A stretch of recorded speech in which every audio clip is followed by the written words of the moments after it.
I joined this church in 1997 when I was still in high school. I was a very, very young girl. I was introduced to this church by a friend who just happened to go there, and as a young person, I've been a religious person and I love going to church. So I went there just out of excitement.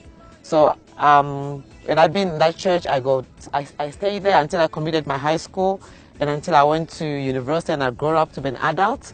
So as I've been in that church, when I joined that church, everything seems right. What exactly drove me to this church was the way the singing was done, which wasn't done in my old traditional church. So I could feel as a young person that I'm welcome, I could be myself. So I felt like, yes, this is the church I wanted to be. So I stayed in this church. But as time went on, I've grown to be an adult. I also started reading the Bible on my own. So I started seeing things that were not really biblical. One of the things that really I've gotten to learn and I was in disagreement with is the way the church collects money. I know God wants us to be giving offering and tithe, but then in this specific church, when we started, tithe was you give tithe according to what you have. When I was a student, tithe was like, okay, you give whatever you have as a $1 or whatever. But when I started working, I've discovered that tithe, it wasn't just as you wanted. It started off as the pastor who insists that you should give the tithe, which I didn't have a problem with that because I felt it's biblical. But what I had a problem with later on is when it came to a point of the pastor calling you from your house to give the money.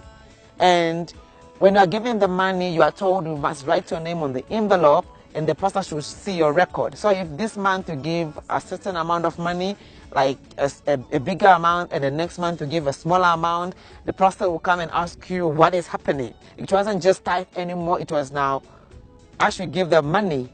So it went on to a situation where I couldn't bear it anymore. So I spoke to my husband and I told him all this money issue, now it's not more out of willingness, it's out of force, and I'm not really in support. Because what I saw in this whole thing was a bit of manipulation. It went so worse to the point that my husband had to sell everything that we owned.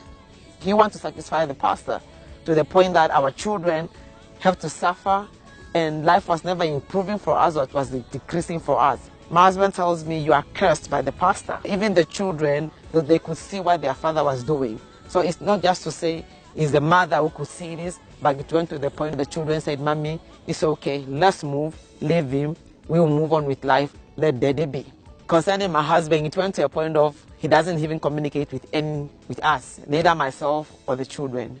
Namibians, be wise. Any pastor that tells you your mother or father is a demon, cut off. Any pastor that call you for money and you are in fear, cut off. Any pastor that calls you, if you say no to me, you are under a curse, I believe cut off. Because God have never called pastors to be cursing people, but have called pastors to share the gospel.